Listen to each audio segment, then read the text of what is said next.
Doctor Torlapati Rajeshwari గారి భారత స్వాతంత్ర సమరంలో ఒడిశా తెలుగు యోధులు 3వ భాగం 22/1/25.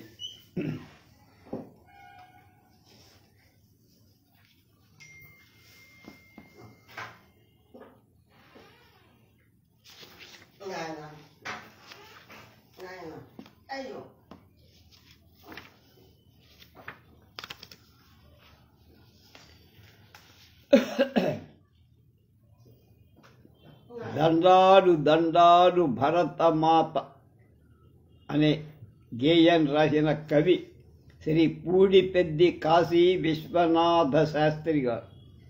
ఆయన 1900లో జన్మించి 1962లో చనిపోయారు. వారి ఫోటో కూడా ఎక్కడా లేదు. పూడిపెద్ది కాశీ విశ్వనాథ శాస్త్రి విశాఖపట్నం జిల్లా చోడవరం. వారి మాతామహుడు రాంభట్ల జగన్నాథ శాస్త్రి ఇంట్లో 1900 ఆగస్టు 1న జన్మించారు. తండ్రి పూడిపెద్ది అప్పన్న శాస్త్రి పంతులు, తల్లి వెంకటరత్నం, తల్లి పేరు వెంకటరత్నం, భార్య బొజ్జమ్మ, స్వస్థలం బరంపురం. విశ్వనాథ శాస్త్రి గారిని కుటుంబంలో అంతా పెదబాబు అని పిలిచేవారు. చిన్ననాటి నుంచి పురాణాలు, మహాభారతం, భగవద్గీత చదివేవారు. అలాగే పద్యాలు ఛందోబద్ధంగా రాయగలిగేవారు. వడ్డాది సీతారామాంజనేయ కవితో కలిపి వీరికి సాన్నిహిత్యం ఉండేది. పురాణం సూర్యనారాయణ తీర్థులు వీరి ఆచార్య దేవుడు. జయపురం సంస్థానంలో విక్రమదేవ మహావర్మ రాజు పాలనలో అమీన్గా, మేనేజర్గా ఈయన పనిచేశారు. ఎప్పటి నుంచి అంటే 1925 నుంచి 60 వరకు 35 ఏళ్ళు. మహాత్మా గాంధీ పిలుపు అందుకొని చిన్ననాడే ఉద్యమంలో ప్రవేశించారు. సహాయ నిరాకరణ ఉద్యమంలో పాల్గొని 1923లో కారాగారం పాలయ్యారు. కాకినాడ జైలులో కొన్నాళ్లు వీరిని ఉంచారు.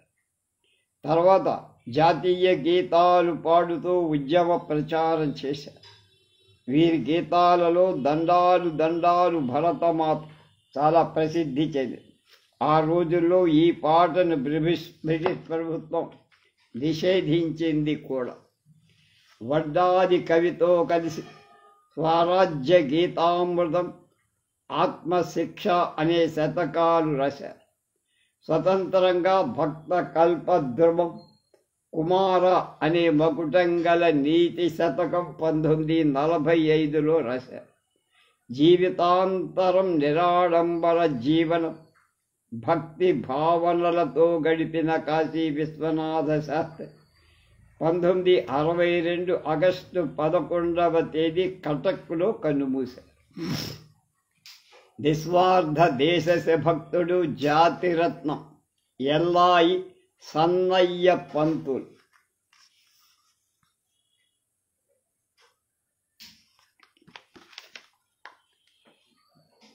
(1892లో పుట్టి 1943లో చనిపోయారు. 51 ఏళ్ళు జీవించి.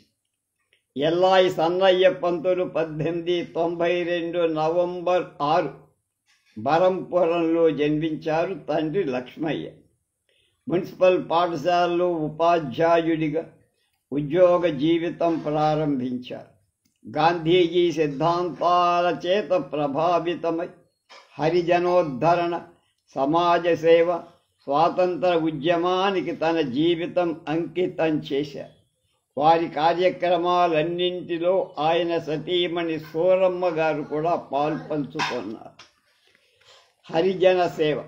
సన్నయ్య పంతులు అనేక ధర్మశాస్త్రాలు చదివినవారు.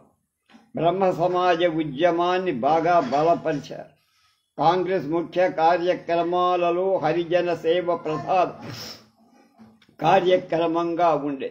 ఈ కార్యక్రమాన్ని వారు త్రికరణ శుద్ధిగా అమలు చేశారు. ఒక హరిజన బాలుణ్ణి తన ఇంట్లో ఉంచుకొని విద్యాబుద్ధులు చెప్పించారు. ఇరుగు పొరుగు వారు, సాటి బ్రాహ్మణులు అందరూ ఆయన్ని వెలేశారు. అయినా జంకకుండా తన హరిజన సేవను కొనసాగించి దరిమిలా వీరు తమ నివాసాన్ని బరంపురం ఊరి చివర్లలో ఉన్న నిమాఖండిలో ఉన్న టక్కర్ బాబా ఆశ్రమానికి మార్చారు. వారు పెంచి పెద్ద చేసిన ఆ బాలుడి పేరు మోహన్ నాయక్. తరువాత ఒరిస్సా రాష్ట్రంలో మంత్రి కూడా అయ్యాడు ఆయన. యువసేన నిర్మాణం. బరంపురం సమీపాన గోపాలపురం సముద్ర తీరం గ్రామం అది. ఆ గ్రాక్కనే గోళాబంధ అనే ఊరు ఉంది. అలాగే బక్షిపల్లి అనే మరో గ్రామం. ఒకసారి బక్షిపల్లిలో జనం కలరా వ్యాధి బాధపడ్డారు. జనం పిట్టల్లా రాలిపోతున్నారు. ప్రజలు గ్రామం వదిలి వెళ్ళిపోతున్నారు. ప్రతి ఇంట్లో శవాలు. వాటిని తొలగించే వాళ్లే లేరు. అప్పుడు సన్నయ్య ఆలస్యం చేయకుండా ఒక్కొక్క శవాన్ని ఇంట్లోంచి బయటకు తెచ్చి ఊరు బయట గూతుల్లో పూడ్చటం ప్రారంభించారు. అది చూసి యువకులు ప్రేరణ పొందిన వారు కూడా ఈ సేవలో భాగస్వాములయ్యారు. సన్నయ్య గ్రామవాసులందరినీ సమావేశపరిచి ఆరోగ్య సూత్రాలను వాళ్ళకి బోధించారు. కొన్ని రోజులు అక్కడే ఉండి యువజన సేవా సంఘాన్ని తయారు చేశారు. దేశభక్తి కాంగ్రెస్ ప్రచార కార్యక్రమం. సన్నయ్య గారు భార్య సూరమ్మతో కలిసి ఇతర దేశభక్తులు కూడా కలుపుకొని బరంపురం వీధుల గుండా తిరుగుతూ కాంగ్రెస్ పార్టీ ప్రచారం నిర్వహించేవారు. వీరి ప్రచారం ఎలా సాగేదో ఆనాడు వారితో పాటు పాల్గొన్న శ్రీమతి పూడిపెద్ది వెంకట రమణమ్మ గారు నాతో, అంటే పొర్లపాటి రాజేశ్వరి గారితో స్వయంగా చెప్పి చేతిలో మువ్వన్నెల జెండా పట్టుకొని బరంపురంలో శనివారంపేట, చంద్రమా వీధి, పెద్ద బజారు, జంగాలపల్లి వీధి మొదలైన వీధుల దేశభక్తి గీతాలు పాడుతూ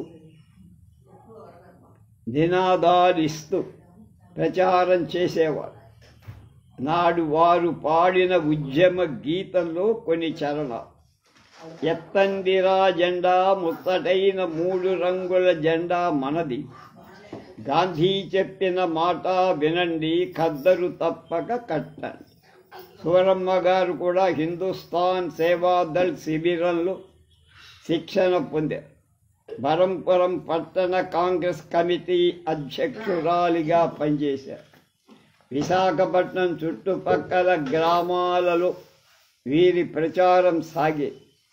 ఇంట్లో కుటుంబ సభ్యులంతా రాట్నం వడికేవారు. 1928 డిసెంబర్ నెలాఖరు, 1924 జనవరి కాకినాడ కాంగ్రెస్ మహాసభలకు ఎల్లాయి సన్నయ్య పంతులు గారు, భార్య సూరమ్మ గారు గాలి వాన లెక్క చేయకుండా కాలినడకన కాకినాడ సభకు హాజరై విదేశీ వస్త్ర బహిష్కరణ ఉద్యమంలో దంపతులిద్దరూ పాల్గొన్నారు. పోలీసులు అరెస్టు చేయగా 6 నెలలు కఠిన కారాగార శిక్ష అనుభవించారు. 1930లో మహాత్మా గాంధీ పిలుపు మేరకు జరిగిన ఉప్పు సత్యాగ్రహ ఉద్యమానికి బరంపురం టౌన్ హాల్ వేదికగా జరిగింది. పండిత ఉన్నవ రామలింగం పంతులు ఆధ్వర్యంలో సత్యాగ్రహులు కొందరు నౌపడా చేరుకున్నారు. ఈ బృందంలో ఎల్లాయి సన్నయ్య పంతులు, ఎల్లాయి సూరమ్మ ఇద్దరు దంపతులు ఉన్నారు. నౌపడా వెళుతున్న వాళ్ళని ఆనాటి జిల్లా కలెక్టర్ అరెస్ట్ చేసి కారాగారాలకు పంపారు. 16/1/1932 సహాయ నిరాకరణ ఉద్యమంలో ఎల్లాయి సన్నయ్య పంతులు గారు, సూరమ్మ గారు పాల్గొన్నారు. అప్పుడు సూరమ్మ గారు 2 ఏళ్ల పసిబిడ్డతో ఉద్యమంలో పాల్గొనడం గొప్ప విశేషం. వాళ్ళని పోలీసు లాఠీలతో కొట్టి 1 ఏడాది కఠిన కారాగార శిక్ష వేశారు. రాజవెల్లూరు, రాజమండ్రి, కననూరు జైళ్లలో అనేక బాధలు అనుభవించారు. వందే మాతరంతో ప్రతిధ్వనించిన పురవీధులు. క్విట్ ఇండియా ఉద్యమంలో పాల్గొన్న సన్నయ్య బ్రిటిష్ ప్రభుత్వం కుట్ర కేసు బనాయించి ఆయనను లారీకి కట్టి వీధుల్లో తీర్చుకుంటూ తీసుకెళ్లారు. ఆ సమయంలో సన్నయ్య సాహసంతో వందే మాతరం, జై మహాత్మా గాంధీ, జై జై అంటూ దారి పొడుగున నినాదాలు ఇస్తూనే ఉన్నారు. 9 నెలల జీవితం, జైలు జీవితం తరువాత విషజ్వరం పాలై 1943 నవంబర్ 23 సన్నయ్య పంతులుగా కన్నుమూశారు. మల్ల యుద్ధ ప్రావీణ్యం. బరంపురం మంగళవారం పేడ దగ్గర ఒక వ్యాయామ కళాశాల స్థాపించి యువకులకు వ్యాయామం నేర్పించేవారు ఆయన సన్నయ్య పంతులు. కాంగ్రెస్ వాలంటీర్ల శిక్షణా శిబిరం దిగుమర్తి వెంకట్రామయ్య గారి తోటలో జరిగేది. అక్కడ సన్నయ్య గారు ఆంజనేయుడిలాగా శరీరాన్ని పెంచడం, తగ్గించడం చేసేవారు. ఆయన మల్ల యుద్ధ ప్రావీణ్యాన్ని గురించి ప్రత్యక్షంగా చూసిన మల్లెమడుగుల వారు డిజేజీ స్వామి మామగారు వివరించారు. సుమారు 1930లో కాశీ విశ్వనాథ ఆలయంలో కోడి రామ్మూర్తి గారితో వీరు మల్ల యుద్ధం చేసినట్టు స్థానికులు చెబుతున్నారు. ఇదొక రికార్డు. స్మృత్యంజన్ పట్టణ రిక్షా కార్మిక సంఘం శ్రీ ఎస్ ఆనందరావు నాయకత్వంలో సన్నయ్య పంతులు గారు పేరుతో బరంపురం పెద్ద బజారులో గౌడ వీధిలో ఒక గ్రంథాలయ భవనం నిర్మించారు. స్మృతి చకలంగా గ్రంథాలయంలో సన్నయ్య పంతులు వర్ధంతిని కొన్నేళ్లు గట్టిగా ఘనంగా నిర్వహించారు. శ్రీ మోహన్ నాయక్ లుచ్చాపడ టక్కర్ బాబా ఆశ్రమంలో సన్నయ్య పంతులు సంస్మరణ సభ కొన్నాళ్ళు ఏర్పాటు చేసి జరిపారు. ఎల్లాయి సన్నయ్య పంతులు చారిటబుల్ ట్రస్ట్ 1/11/2008 శ్రీ వై ఆనంద స్వరూప్ కన్వీనర్గా ఎల్లాయి సన్నయ్య పంతులు చారిటబుల్ ట్రస్ట్ ఒకటి ఏర్పడింది. బీద బ్రాహ్మణ విద్యార్థులకు ఉపకార వేతనాలు అందించడం, స్కాలర్షిప్, వితంతు స్త్రీలకు ఆర్థిక సాయం అందించడం లక్ష్యంగా పెట్టుకొని ఆ ట్రస్ట్ పనిచేసి సంస్కారవాది స్వచ్ఛంద సంస్థ బరంపురంలోని సంస్కారవాది స్వచ్ఛంద సంస్థ 2021 నవంబర్ 6న సన్నయ్య పంతులు 130వ జయంతి ఉత్సవాన్ని ఘనంగా నిర్వహించి ఒడియా వారు నిర్వహించిన ఈ కార్యక్రమంలో ఎల్లాయి సన్నయ్య పంతులు గారి జీవిత విశేషాలు ఒడియాలో ముద్రించి ఆవిష్కరించడం గొప్ప విశేషం. జనశ్రుతిలో మంగళవారం పేట కాశీ విశ్వనాథ ఆలయం దగ్గర సన్నయ్య గారి ఇల్లుండే. ఆ పేటలో 9 ద్రావిడ కుటుంబాలు, ఎల్లాయి సోమయాజుల, పూడిపెద్ది, ఇతరులు ఎక్కువ మంది ఉండేవారు. ఆ ఇంటి దగ్గరకు 2000 సంవత్సరం వరకు జాతీయ పర్వదినాలైనటువంటి ఆగస్టు 15, రేపొచ్చే జనవరి 26వ తేదీ హరిజనుడు సన్నయ్య గారి ఫోటో పట్టుకొని ఆ ఇంటి వద్ద దీపం పెట్టి వెళ్ళేవారని జనశ్రుతి. మంగళవారం పేట పేరు మార్చి ఎల్లాయి సన్నయ్య పంతులు పేటగా పిలవాలని, అలా మార్చాలని కొందరు సమాజ సేవకులు 1953లో ప్రయత్నం చేశారు. కానీ ఇంతవరకు ఫలప్రదం కాలేదని బాధపడ్డారు తొర్లపాటి రాజేశ్వరి గారు. సతీమణి సూరమ్మ గారి మరణం. భర్త కన్ను మూశాక ఆర్థిక స్థితి దిగజారటంతో సూరమ్మ గారు అనేక ఇబ్బందులు పడ్డారు. నిలవ నీడలేదు. ఈ దేశభక్తురాలు 1948 అక్టోబర్ 30వ తేదీ గాంధీ హత్య వార్త విని గుండెపోటుతో తుది శ్వాస ఆ రోజే వదిలారు. సర్వభారతదేశం, ప్రత్యేకించి తెలుగు జాతి గర్వింపదగిన దేశభక్తుణ్ణి, జాతి రత్నాన్ని అందరూ శాశ్వతంగా తలచుకునే రీతిలో ఏదైనా ఒక మంచి పని తలపట్ట అదే జాతి ఆ త్యాగధనుడికి అర్పించే నివాళి అని పాపం కోరుకున్నారు తొర్లపాటి రాజేశ్వరి. మనం కూడా అలాగే కోరుకుందాం. తర్వాత స్వాతంత్ర సమరయోధుడు, సేవా తత్పరుడు పండిత శ్రీ ఉన్నవ వెంకట వరాహ బుచ్చిరామలింగం పంతు 1884లో జన్మించారు. ఈ ఒక 16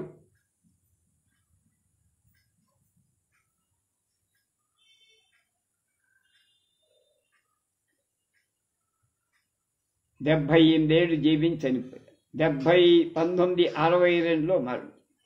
1884 అక్టోబర్ 23 బరంపురం దగ్గర ఛత్రపూర్ అనేటువంటి గ్రామంలో జమీందారీ బ్రాహ్మణ కుటుంబంలో ఉన్నవ వెంకట వరాహ బుచ్చిరామలింగ పంతులు గారు జన్మి మద్రాస్ ప్రెసిడెన్సీ కాలేజీలో బిఏ బిఈడి, రాజమండ్రిలో కూడా చదివారు.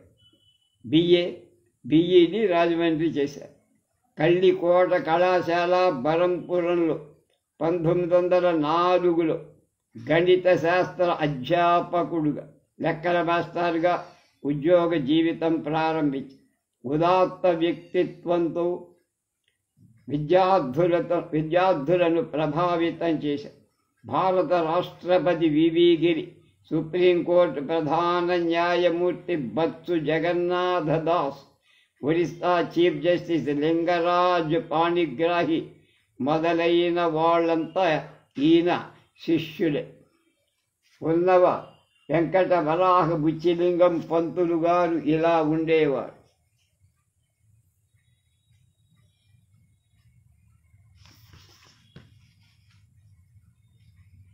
ఉద్యమ నాయకత్వం. గాంధీజీ సమర శంఖారావానికి ఉత్తేజితులై రామలింగం వృత్తిని వదిలిపెట్టి జాతీయ ఉద్యమంలో ప్రవేశించారు. నాటి నుంచి ఖద్దరు వస్త్రాలు, ఆకు చెప్పులు ఆయన ఆహార్య వేషం. 1924 కాకినాడలో జరిగిన కాంగ్రెస్ మహాసభ కార్యక్రమ నిర్వాహక కార్యదర్శిగా సేవలందించారు. చారిత్రాత్మక నౌపడా ఉప్పు సత్యాగ్రహ ఉద్యమంలో బరంపురం నుంచి కాంగ్రెస్ వాలంటీర్లను సమీకరించి నౌపడా యాత్ర చేపట్టారు. నాడు రామలింగం గారితో సన్నయ్య పంతులు, ఎల్లాయి సూరమ్మ, గౌతులచ్చన్న మరొక అనేక మంది ఉన్నారు.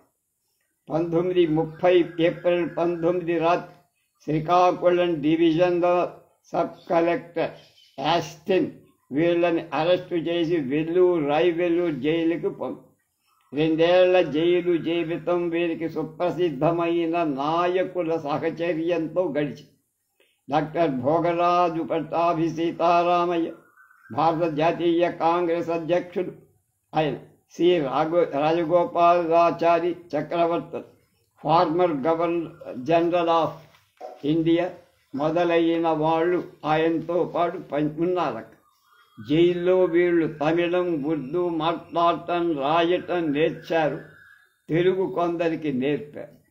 సహాయ నిరాకరణ ఉద్యమంలో 1932 ఫిబ్రవరి 5న అరెస్ట్ చేశారు. 1942 క్విట్ ఇండియా ఉద్యమ సందర్భంగా బెరాక్స్ మైదానం దగ్గర ఉన్న కాంగ్రెస్ భవనం దగ్గర బహిరంగ సభలో ప్రసంగిస్తున్నప్పుడు ఆయన అరెస్టు చేసి జైలుకి తరలించారు. బరంపురం సెంట్రల్ జైలులో 3 నెలలు జైలు శిక్ష అనుభవించారాయన. సహకార ఉద్యమం, అర్బన్ బ్యాంక్ స్థాపన. బరంపురంలో సహకార బ్యాంకు వ్యవస్థాపకులలో ఆయన ఒక. 14 సంవత్సరాలు 1920 నుంచి 38 వరకు ఆయన అధ్యక్షులుగా ఉన్నారు. తూర్పు డివిజన్లో రిజర్వ్ బ్యాంకుకు కానీ ప్రభుత్వాన్ని కానీ సహాయం కోరకుండా స్వతంత్రంగా పనిచేస్తున్న ఉత్తమ బ్యాంకుగా అర్బన్ బ్యాంక్ ఆ రోజుల్లో గొప్ప పేరు పొంది.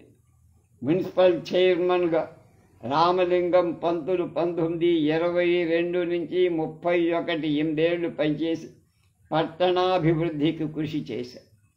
స్వల్ప నిధులతో, అక్కడ వచ్చేటువంటి కొద్ది నిధులతోనే సమర్థవంతంగా రోడ్ల నిర్మాణం, పారిశుధ్య పనులు ఇతరాలన్నీ చేయించేవారు. ఉదయం కాలినడకన బరంపురం వార్డులన్నీ తిరిగేవారు. మద్రాస్ ప్రెసిడెన్సీలో ఉత్తమ మున్సిపాలిటీగా బరంపురానికి గుర్తింపు తెచ్చిన ఘనత ఇందాక చెప్పినటువంటి వారిది. విద్యారంగం అభివృద్ధి సోపానంగా 1929లో సిటీ హై స్కూల్ నిర్మాణం కోసం భూమి కూడా కేటాయించారు. కార్మిక ఉద్యోగం. వివి గిరి ఐర్లాండ్ నుండి తిరిగి వచ్చాక వరాహగిరి ఇంటి పేరు వేరు. కార్మికోద్యమంలోనికి వీరిని రమ్మని కోరారు. రామలింగం గారు బెంగాల్ నాగపూర్ రైల్వే కార్మిక సంఘానికి కొన్నాళ్ళు అధ్యక్షులుగా ఉన్నారు.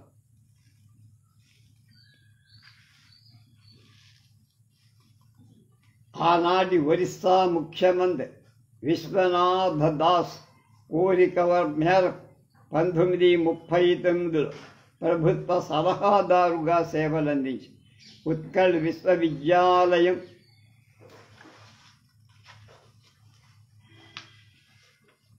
అకాడమిక్ కౌన్సిల్ సభ్యులుగా చాలా ఏళ్ళు పనిచేసి రామలింగం గారి సతీమతి శ్రీమతి పిల్లమ్మగా జాతీయోద్యమంలో చురుగ్గా పాల్గొన్నారు. తెలుగు జాతి గర్వించదగ్గ మహనీయుడు కటక్లో 1962లో ఈ రామలింగం గారు చనిపోయారు. నాభి రామకృష్ణారావు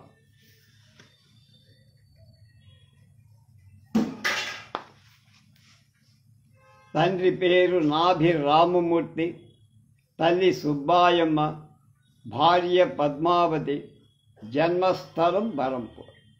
నాభి రామకృష్ణారావు మద్రాస్ క్రిస్టియన్ కాలేజీలో బిఏ చదివి తర్వాత కుటుంబం వ్యాపారమైన ఆటోమొబైల్ రంగంలో ప్రవేశించి ఒడిస్సా రాష్ట్ర సహకార ఉద్యమంలో ముఖ్య పాత్ర పోషించిన వీరిలో దేశభక్తి, ఆధ్యాత్మికత రెండు పడుగు పేకల్లా సమ్మిళితం అయ్యాయి.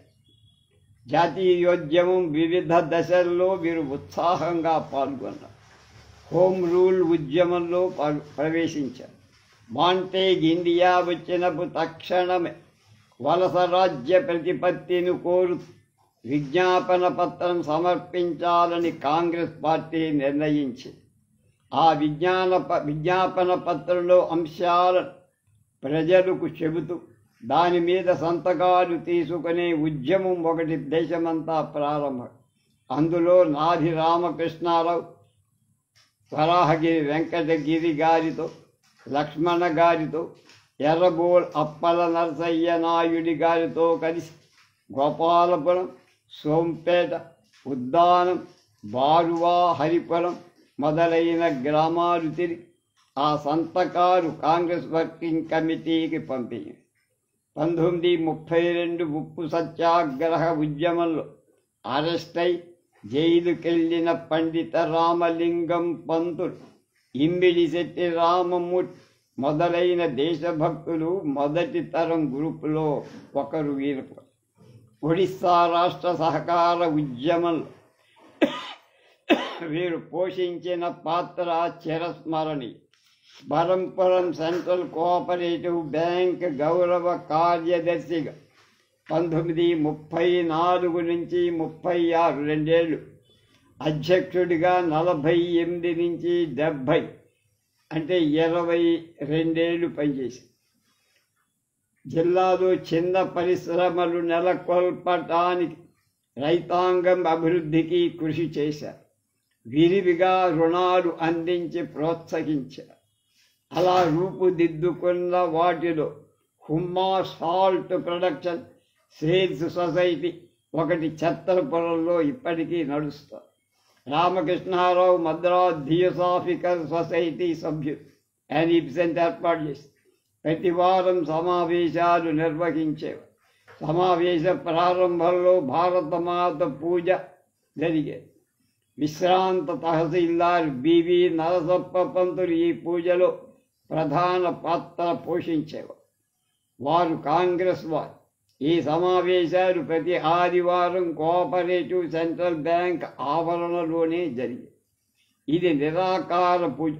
దీపం వెలిగించి మాత్రమే మంత్రాలు చదివారు. ఈ పూజా విధానం జిడ్డు కృష్ణమూర్తి కొన్ని ఉపనిషత్తుల్లోని మంత్రాలతో రూపొందించిందని ఆనాటి సమావేశాల్లో పాల్గొన్న ఎం భీమసేన్ రావు చెప్పారు. రామకృష్ణారావు ఎల్లప్పుడూ ఖద్దరు పంచే చొక్కా ధరించే. తెలుగు భాషాభివృద్ధి వివిధ సంస్థల ద్వారా తోడ్పాటు అందించారు. వీరి సతీమణి పద్మావతి ఆంగ్లంలో కవిత్వం వ్రాసేవారని వీరి అన్నగారి కుమారు డాక్టర్ ఎన్ఆర్కే రావు చెప్పారు. ఒడిశా ప్రభుత్వంలో తెలుగు మహిళా ఉపసభాపతి శ్రీమతి ఆదుర్తి లక్ష్మీబాయి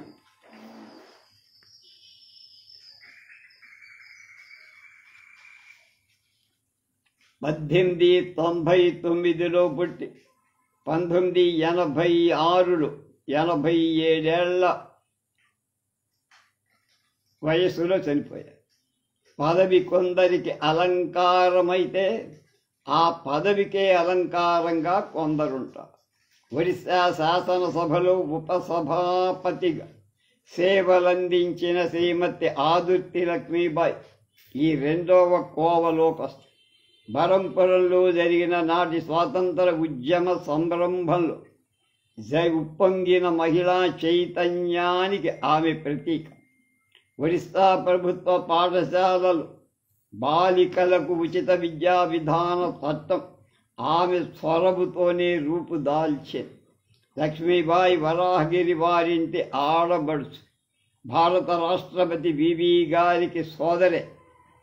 తొలి అడుగు 1899 అక్టోబర్ 12 బరంపురంలో వెంకట సుబ్బమ్మ వరాహగిరి వెంకట జోగయ్య పంతుంజ దంపతులకు ఆమె జన్మించింది. గిరిగారి చెల్లెలను. జోగయ్య గారు ప్రముఖ న్యాయవాది. ఢిల్లీ శాసనసభకు మెడ్రాస్ శాసనసభకు 2 సార్లు ఎన్నికై ఎమ్మెల్యేగా ఎమ్మెల్సీగా సేవలందించారు. పట్టణంలో ప్రముఖులైనందువల్ల తరచు అనేక మంది పెద్ద వారింటికి వస్తూ ఉండే. మహాత్మా గాంధీ, నెహ్రూ, రాజేంద్ర ప్రసాద్, మీరాబెన్ వంటి నాయకులు ఆమె చిన్ననాడే చూసి అమ్మ సుబ్బమ్మ గారు స్థానిక ఆంధ్ర మహిళా సమాజం మొదటి కార్యదర్శిగా, అధ్యక్షురాలిగా, కార్యవర్గ సభ్యురాలిగా సేవలందించి వీరి ఇంట్లో మధ్యాహ్న సమయ చైతన్యపూరితమైన చర్చలతో ప్రతిధ్వనించే. వీరి అమ్మగారు బంధువర్గంలోని మహిళలు, పెత్తల్లులు, పెంతల్లులు, అక్కలు మొదలైన వాళ్ళను ఒక చోట చేరి స్త్రీల సమస్యలు గురించి చర్చించేవారు.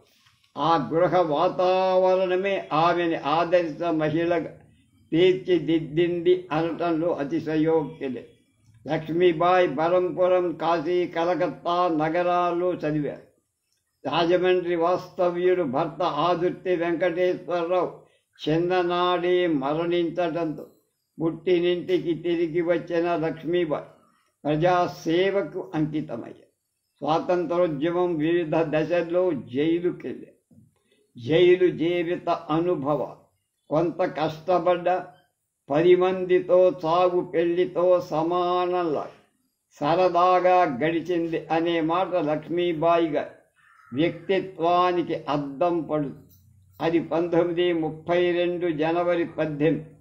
లక్ష్మీబాయి బరంపురంలో విదేశ వస్త్ర విక్రయ దుకాణం దగ్గర పికెటింగ్ చేస్తుండగా పోలీస్ సిబ్బంది వచ్చి అరెస్ట్ చేసి తర్వాత ఆమె 1.5 ఏళ్ళు జైలు శిక్ష అనుభవించి విధించి రాయవెల్లూరు మహిళా జైలుకు పంపారు. కాళ్ళు చాపుకొని పడుకోవటానికి కూడా వీలు లేని ఇరుకైన గదిలో ఆమె ఇతరులతో ఉండాల్సి వచ్చి నీళ్లు తాగటానికి ఒక అల్యూమినియం మగ్గు, భోజనం చెయ్యటానికి ఒక అల్యూమినియం పళ్ళెం, రాత్రి ఒంటేలు పోసుకోవడానికి ఒక రేకు డబ్బా, ఇలాంటి దుర్భర స్థితిలో క్లాస్ ఖైదీగా 1.5 ఏళ్లు గడిపారు. జైల్లో ఆమె స్టోర్ రూమ్కి వెళ్ళి రేషన్ సరిగా తూయించి తీసుకొని అందరికీ పంచే పని ఉండేది. ఖైదీల రికార్డులని ఆంగ్లం నుంచి తెలుగులోనికి అనువదించే పని కూడా చేసింది ఆమె. జైల్లో వంటలు ముగ్గురు కలిసి వంతులు వారిగా పంచుకునేవారు. అలాగే జైల్లో లక్ష్మీబాయి గారితో పాటు మార్గరెట్ కజిన్స్, కుట్టి అమ్మాళ్, కొనక కనకమ్మ, ముత్తు లక్ష్మీరెడ్డి, రుక్మిణమ్మ, ఆసంట ములిపూడి సుక్కమ్మ గారు ఉండేవారు. మార్గరెట్ కజిన్స్ వారి దేశపు కబుర్లన్నీ చెప్తూ ఉండేది. తోటమర్తి కనకమ్మ గారు 80 ఏళ్ల వృద్ధురాలు. జైలు 6 గంటలకు లాకప్లోకి వెళ్లకుండా అటు ఇటు పెరిగెత్తు వార్డెన్ను అల్లరి చేసేది. అంబుజమ్మ గారు ఏ క్లాస్ ఖైదీ. ఆమె తన గదిలో రామనవమి పూజ చేసి పళ్ళు అందరికీ పంచిపెట్టేవారు. ఇక క్విట్ ఇండియా ఉద్యమంలో లక్ష్మీబాయి 3 సార్లు జైలు శిక్ష కటకం జైలులో కటకంటమని అనుభవించి 3వసారి 1 నెల ముందుగా విడుదల చేశారు. బ్రిటిష్ ప్రభుత్వం స్వాతంత్రం ఇస్తామని ప్రకటించి రాజకీయ ఖైదీలందరినీ విడుదల చెయ్యమని అధికారులకు ఆదేశించి కటకం జైల్లో ఆమె సరళాదేవితో, గదాధర్ దత్తు గారి భార్యతో ఉండేది. కాంగ్రెస్ నాయకురాలిగా శేఖబలు ఉపసభాపతిగా ఎన్నిక. గంజాం జిల్లా కాంగ్రెస్ కమిటీ ఉపాధ్యక్షురాలిగా, బరంపురం పట్టణ కాంగ్రెస్ కమిటీ అధ్యక్షురాలు 1930-40 కాలంలో 10 ఏళ్ళు విలువైన సేవలు అందించి కాంగ్రెస్ ప్రొవిన్షియల్ కమిటీ అంటే స్థానిక సభ్యురాలుగా ఉండే 1937లో జరిగిన ఎన్నికలలో బరంపురం నుంచి మహిళల స్థానానికి పోటీ లేకుండా యునానిమస్గా ఎన్నికయ్యాయి. ఆ పదవిలో 1953 వరకు కొనసాగారు. అంటే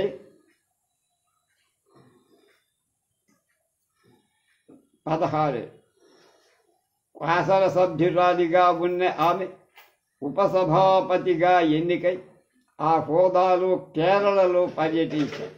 అక్కడ విద్యా విధానాన్ని పరిశీలించి ఒడిశా రాష్ట్రంలో బాలికల ఉచిత విద్యా విధానం ఎలా ఉండేదో చూసి ఇక్కడికి వచ్చి అది ప్రవేశపెట్టించారు. ఉదాత్త ఆశయ కేంద్ర సాంఘిక సంక్షేమ మండలి ఒడిశా రాష్ట్ర శాఖ వ్యవస్థాపక సభ్యులలో ఒక్కరుగా ఆమె విశేషమైన సేవలు అందించారు. వరదల వంటి వైపరీత్యాలు ఏర్పడ్డప్పుడు సహాయ కార్యక్రమాల్లో ముందే ఉండేవి.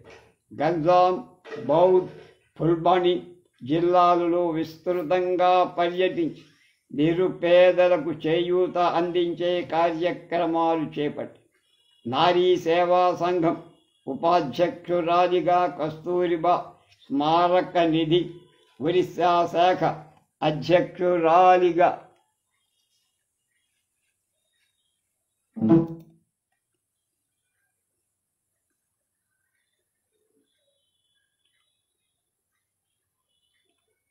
ప్రభుత్వ బాలికోన్నత పాఠశాల బలంపురం సలహా సంఘ అధ్యక్షురాలిగా అనేక గౌరవ స్థానాలు అలంకరించింది ఆమె.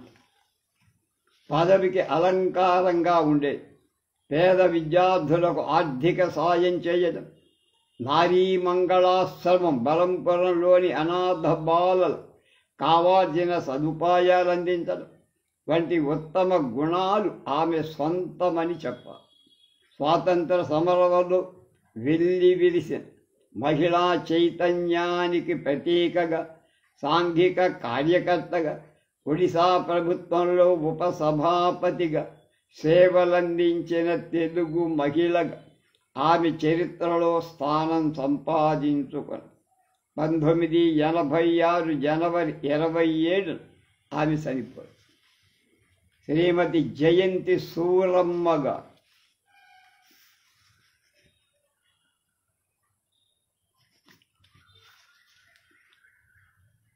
1887లో జన్మించి 1969 72 జీవించి ఆమె చనిపోయింది. జయంతి సూరమ్మ గారు శ్రీకాకుళం జిల్లా కవితి అగ్రహారంలో 1887లో జన్మించారు. బహుశా ఈ కవితాగ్రహారంలోనే మన గణపతి ముని పుట్టిన జ్ఞాపకం. తండ్రి కొండూరు సీతారామయ్య, తల్లి నరసమ్మ గారు. భర్త స్వాతంత్ర సమర యోధుడు బ్రహ్మమతావలంబి జయంతి వెంకటనారాయణ. జయంతి వెంకటనారాయణ మ్యాజిస్ట్రేట్. 1911లో ఉద్యోగానికి రాజీనామా చేసి జాతీయోద్యమంలో ప్రవేశించారు. వెంకటనారాయణ గారు రాజా రామ్మోహన్ రాయ్ స్థాపించిన బ్రహ్మ సమాజ శాఖకు బరంపురంలో కాక ఉత్తర భారతదేశంలో నైనితాల్ వరకు తిరిగి అనేక చోట్ల స్థాపించారు. అలాగే రాజమండ్రిలో కందుకూరి వీరేశలింగం స్థాపించిన వితంతు శరణాలయం నారాయణ, ఈయన ఇందాక చెప్పిన ఈమె భర్త ఉపాధ్యాయుడిగా చేరారు. తర్వాత సూరమ్మ దంపతులు కలకత్తా వెళ్ళి పండిత శివనాథ శాస్త్రి గారి సాధన ఆశ్రమం మిషనరీ శిక్ష పొందారు. బ్రహ్మమత ప్రచారకులుగా పిఠాపురం, చెన్నై పట్టణాలు వెళ్ళారు. ఆ సమయంలో doctor Annie Besant home rule ఉద్యమం లేవదీశారు. సూరమ్మ గారు ఉద్యమంలో చేరి 1917లో కలకత్తాలో జరిగిన కాంగ్రెస్ సమావేశానికి హాజరయ్యారు. ఆంగ్ల విద్యాభ్యాసం పట్ల ప్రజలు విముఖత ప్రదర్శించి పాఠశాలలు, కళాశాలలు మానేశారు. సూరమ్మ గారు కూడా తన పిల్లల ఆంగ్ల పాఠశాల నుండి మాన్పించి హిందీ చదవడం, నూలు వడకడం నేర్పే జాతీయ విద్యాలయంలో చేర్పించి సూరమ్మ గారే బరంపురంలో జాతీయ విద్యాలయం స్థాపించారు. 1921 నాటి సహాయ నిరాకరణ ఉద్యమం చాలా తీవ్ర రూపం దాల్చింది. జయంతి వెంకటనారాయణ గారు హ్యుమానిటీ అనే ఆంగ్ల పత్రిక ప్రారంభించి నడిపారు. నారాయణతో పాటు వారి సోదరుడు కూడా దేశభక్తిని ప్రబోధించే వ్యాసాలు రాసేవారు. ఇంట్లో కుటుంబ సభ్యులందరికీ నూలు వడకడం నేర్పి సూరమ్మ గారు ఇంటింటికి వెళ్ళి ఖద్దరు వస్త్రాలమ్మి ఖాదీ ప్రచారం చేసేవారు. 1923లో కాకినాడలో జరిగిన కాంగ్రెస్ సమావేశానికి ఆమె తన బిడ్డలతో సహా వెళ్ళింది. మాకుద్దీ తెల్ల దొరతనం పాటను ఆమె గొంతెత్తి బాగా పాడి ఇంటింటికి తిరిగి ప్రచారం చేసే 1930లో నౌపడా ఉప్పు కొఠారీల వద్ద ఉప్పు సత్యాగ్రహం నిర్వహించినందు ఆమెను 1930 అరెస్ట్ చేసి 6 నెలలు జైలు శిక్ష విధించి రాయవెలూరు జైలుకు తరలించారు. ఆమె బి క్లాస్ ఖైదీ. అక్కడ దువ్వూరి సుబ్బమ్మ, వేదాంతం కమలాదేవి, ఆచంట రుక్మిణీదేవి, పొణక కనకమ్మ మొదలైన వాళ్ళు 21 డిసెంబర్ 1930 జైలు శిక్ష పూర్తి చేసుకొని ఇంటికి వచ్చింది. శాసనోల్లంఘన ఉద్యమంలో ద్విగుణీకృత ఉత్సాహంలో మళ్లీ పాలు. 18/1/1932 ఆమెను మళ్లీ అరెస్టు చేసి ఏడాది శిక్ష విధించి రాయవెల్లూరు పంపారు. ఉద్యమంలో వివిధ దశలలో ఆమెతో పాటు ఆమె పెద్దమ్మాయి కరుణ, చిన్నమ్మాయి ప్రభావతి, పెద్ద కొడుకు బ్రహ్మానందం జైలు జీవితం వాళ్ళు కూడా అనుభవించారు. సూరమ్మ గారు జైలు నుండి బయటికి వచ్చాక ఎటువంటి భయం లేకుండా హరిజన వాడలకు వెళ్ళి ప్రచారం చేసేవారు. కళ్ళు దుకాణాల వద్ద పికెటింగులు చేసేవారు. మద్యపానం వల్ల కలిగే అనార్థాలు ప్రజలకు తెలియచేశారు. సూరమ్మ గారితో పాటు ఆమె కుటుంబ సభ్యులంతా పాల్గొని దేశ సేవలో పునీతులయ్యారు. 1969 ఫిబ్రవరిలో ఆమె కనుమూశారు. ఆమె చివరి కుమారుడైన ధర్మతేజ ఆంధ్ర మహిళా సభకు ₹1,00,000 విరాళమిచ్చారు. మద్రాసులో ఉన్నది. హైదరాబాదులో మహిళా సభ నిర్వహిస్తున్న నర్సింగ్ హోమ్కు ఒక వార్డు జయంతి సూరమ్మ వార్డు అని పేరు పెట్టారు. స్వాతంత్ర ఉద్యమంలో జయంతి సూరమ్మ గారి కుటుంబం చేసిన త్యాగాలు చిరస్మరణీయమై. ఇవన్నీ నేను విహంగలో చాలా భాగం రాసినవే. కొత్త ఆడవాళ్ళ గురించి అన్నీ ఎక్కువ భాగం. తర్వాత శ్రీ జయంతి వెంకటనారాయణ. శ్రీ జయంతి ఆయన ఇలా ఉంటారు.